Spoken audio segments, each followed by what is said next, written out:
Don't you love people who go out into the wild to find themselves? No, me neither.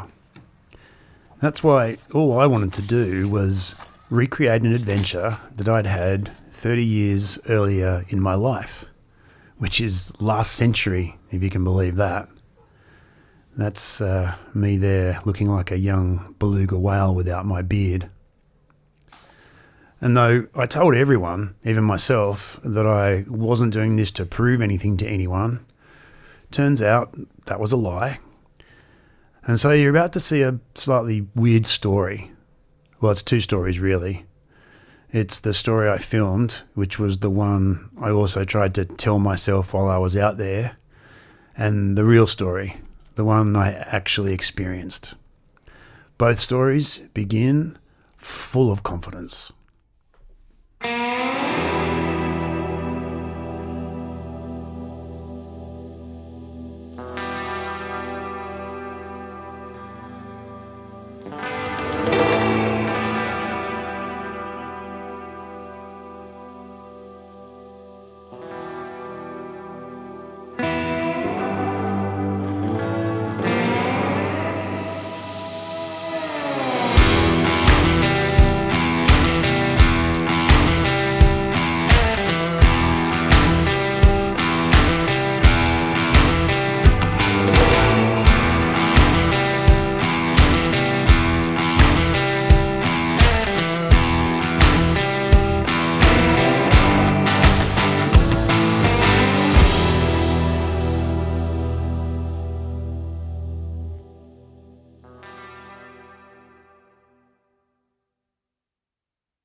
G'day viewers.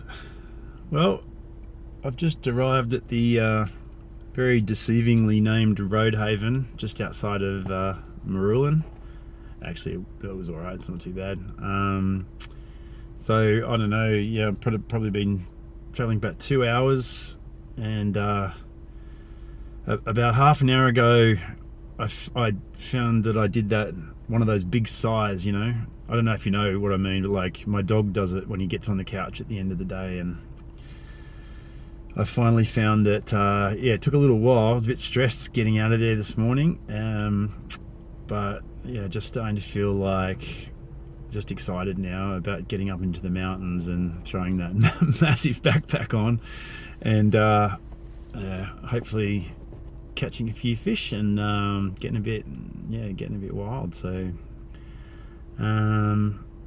yeah, let's see how we go. Still got a long way to go, 4.5 hours yet to drive, so yeah, it's a pretty long way, but should be good. All right, see you there. For 31 kilometers, continue straight on.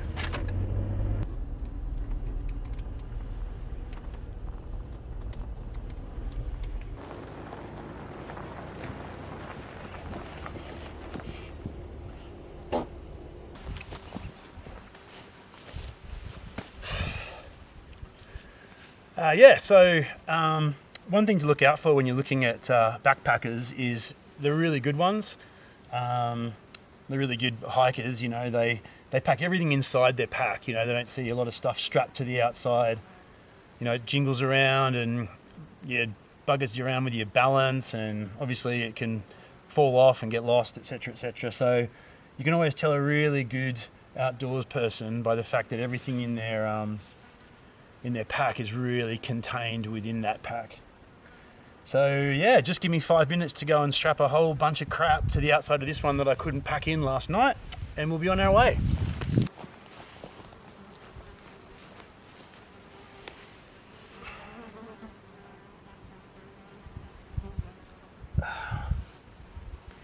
Well, yeah. Anyway, it's only a 10k hike.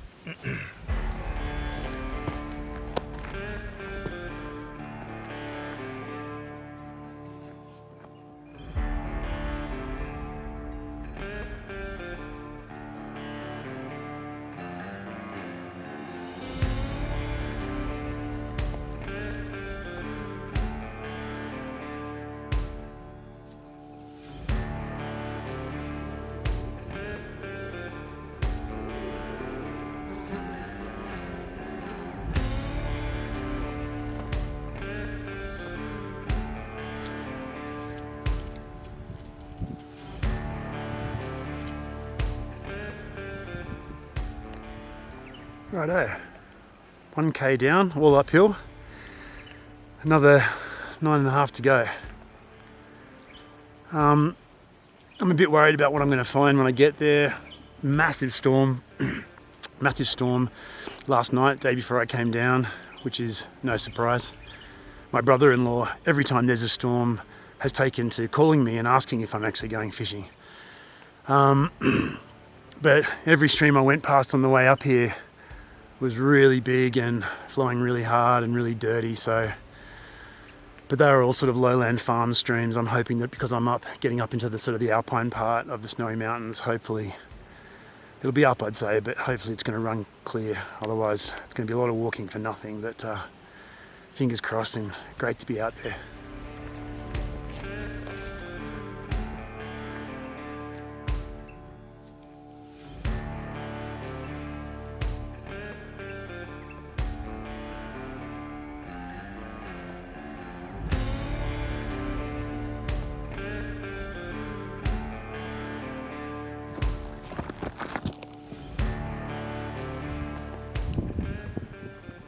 Righto, nearly 6k's in, and there are a lot of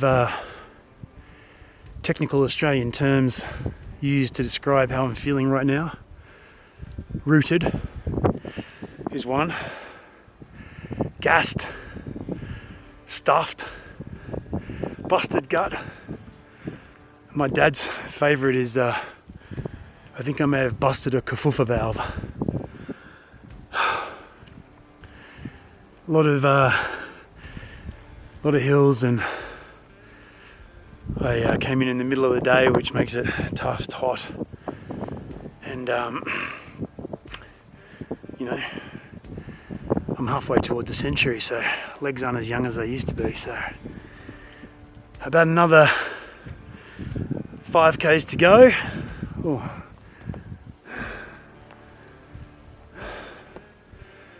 About another 5k's to go, and then I'm going to collapse.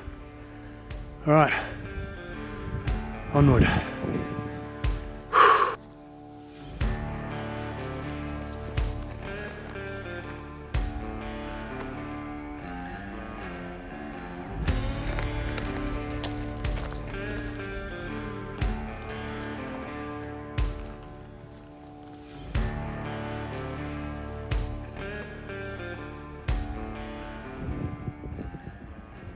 First look at the river.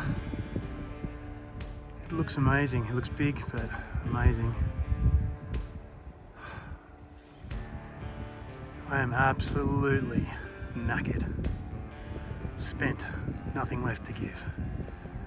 Make it stop.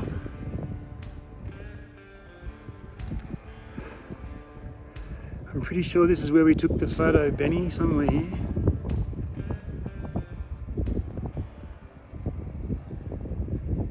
Should have had a good look before I left.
made it.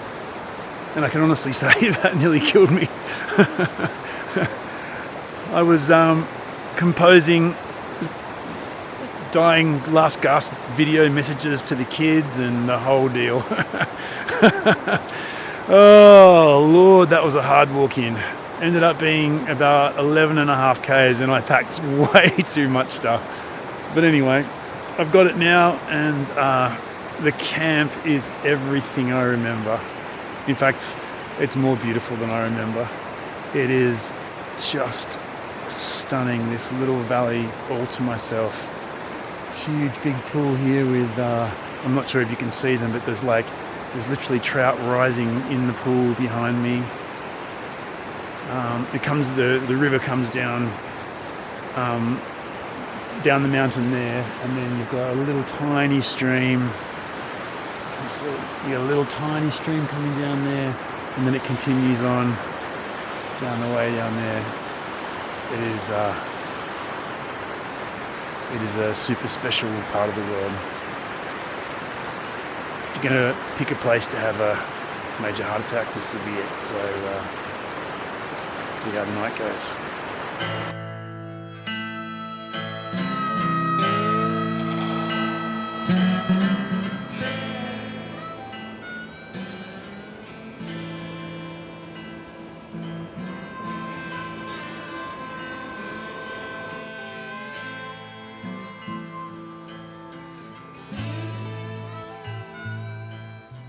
It's a bit cold.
Little duckling having some breakfast.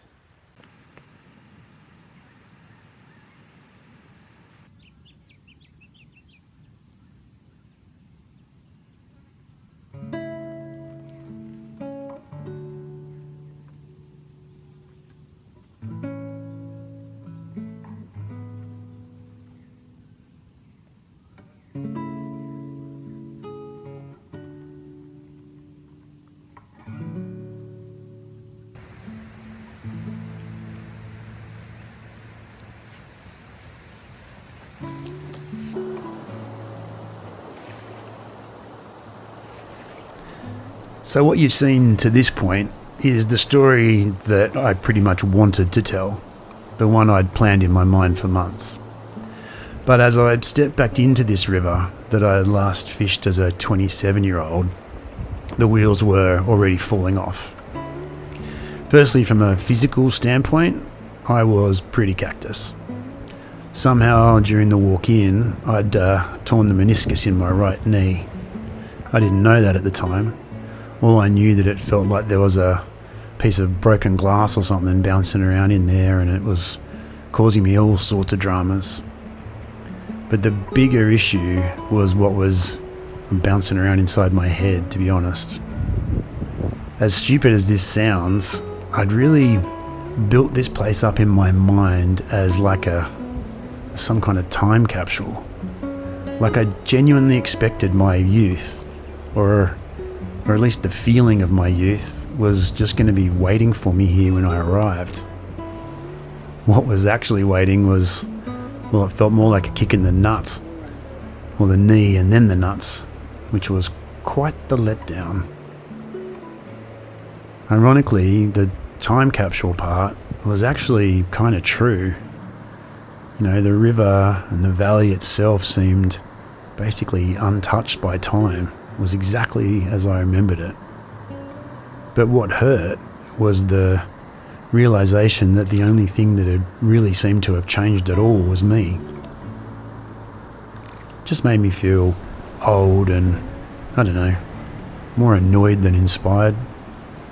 And that really loud, mean part of my brain was having an absolute field day with it.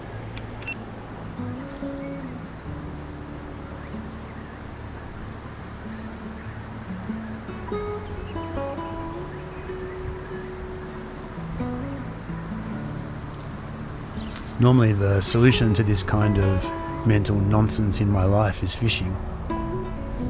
I just love it so much, and it requires such focus that even my mind's dedication to overanalyzing everything can't keep up. If I do it for long enough, I soon find that I'm tricked into just fishing and not worrying anymore.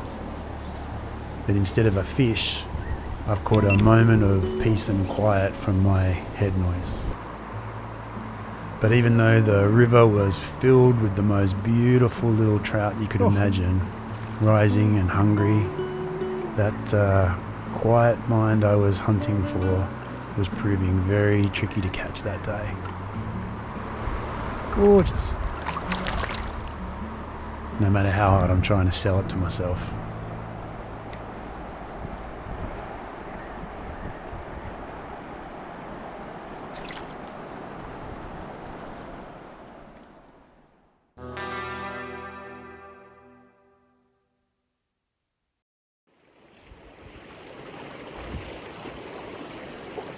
So I'm just going to admit it. Mentally, I threw a big old tantrum. Sitting there in that river, I know I looked kind of happy and relaxed, but it actually felt like everything was against me. The wombat holes I'd fallen into, the snakes I'd almost stepped on, those bloody march flies you can see buzzing around my head and touching me inappropriately. They all felt like practical jokes or something, set on purpose by the universe just to upset me, rather than the everyday realities of camping in a wild place. So while I'm in this stunning place, doing everything I spend most days dreaming about doing, one part of me was just being a massive sook.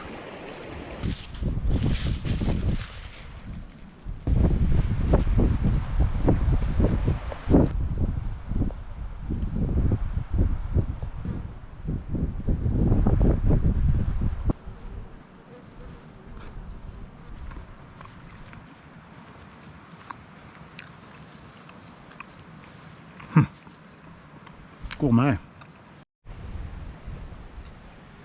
Oh, well good.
But while one part of me was being such a petulant man baby, there was another part that was really trying to turn things around.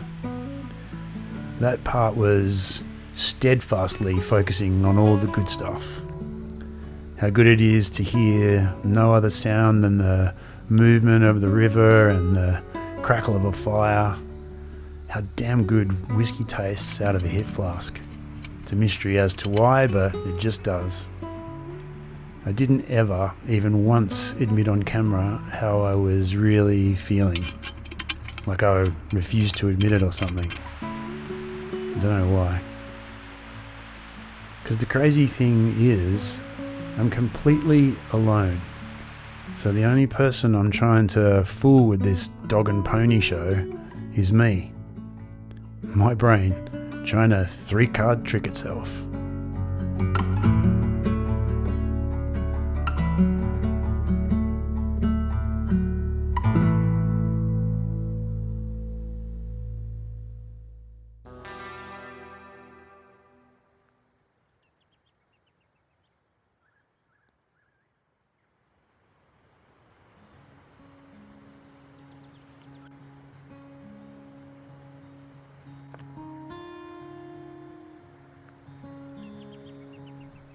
Unexpectedly, this moronic strategy actually started to work. As every day passed and I didn't, die, I started to get out of my own way a bit. Eventually, the super positive go-getter that I was trying to be started to drown out the miserable twat I was actually being. And suddenly it was like I'd finally arrived in the valley. It was a bit late, but all of a sudden, the place just felt magic again.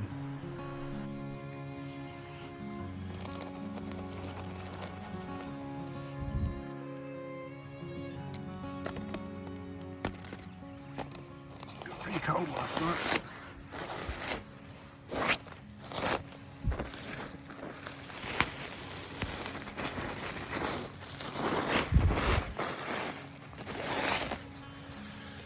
There's a beer when you need one.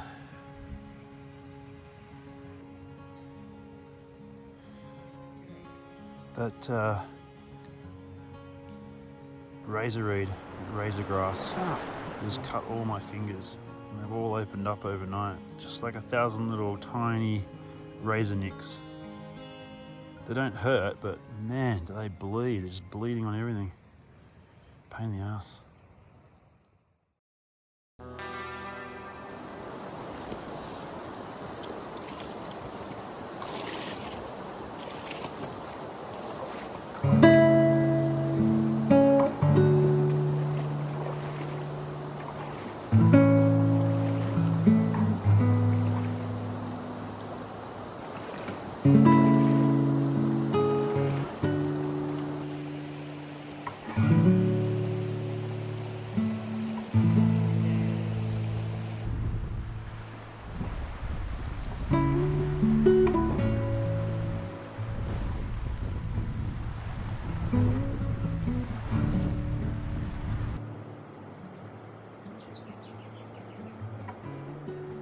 I'd like to tell you that at that point some amazing thing dawned on me. Some, life-changing gem of an insight that I could frame in my head, probably over a picture of a soaring eagle or something like that, and let it guide me through the rest of my days. But, no. The truth is the beauty and the silence of the place eventually just beat the drama out of me, I think. My body, while older, was still very capable. I turned the aches and pains around in my mind and recast them as more like battle scars. Still painful, but suddenly way cooler.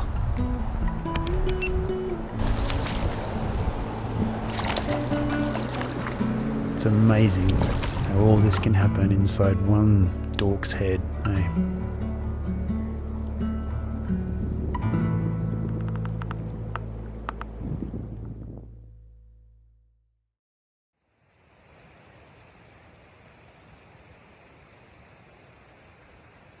Up early this morning. I want to try and pack up and beat the heat for the walk out. So crack of dawn it is.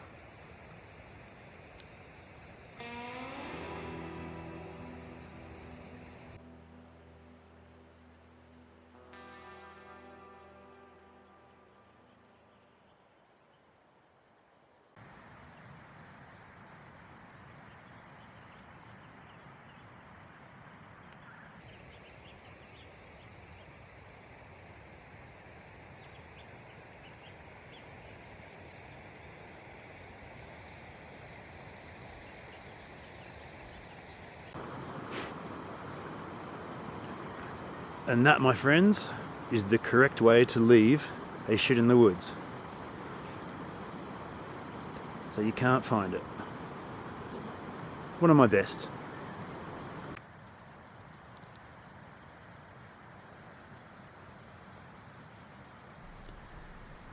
When it came time to leave, I found myself in an unexpected headspace. While planning the trip, I thought as I left I'd be feeling triumphant, like I'd conquered a mountain or something, I guess. But I didn't. I felt my age pretty acutely, but not in a defeated way. I knew I wasn't going to skip out of the mountain, but I also felt like nothing was going to stop me either. I kind of imagined myself like an old tank, rusty and dented and rattling, but not an easy thing to knock off course either.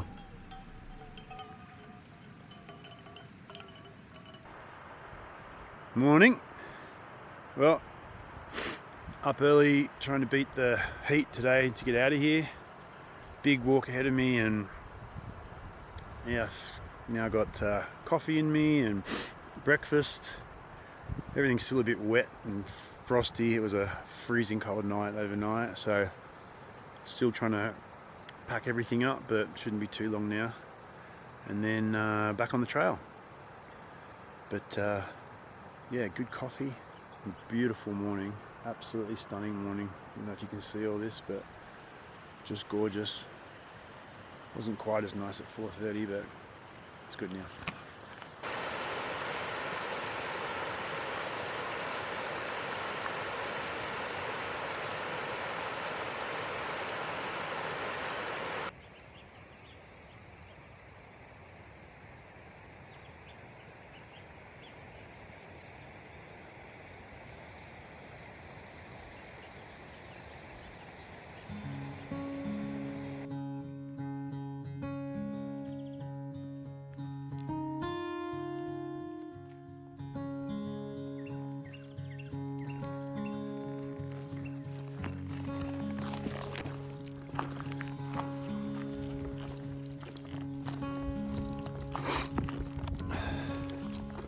Valentine's Day on Tuesday. I've got one main one and 3 minor ones, so I thought I'd make do with what nature provides. Absolutely the most beautiful wildflowers up here. Shouldn't take them, but this is what I'm going to take. It's for a good cause.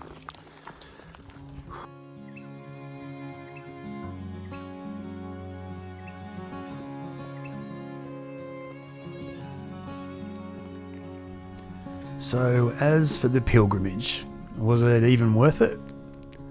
Well, as always with nature, it gives you something, but not always what you want and rarely what you expect.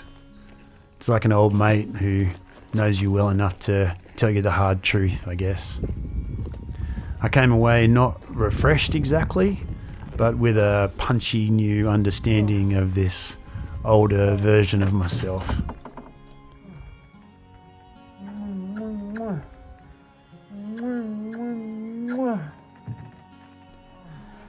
I fucking hate to say it, but I guess you could call that finding yourself. How annoying.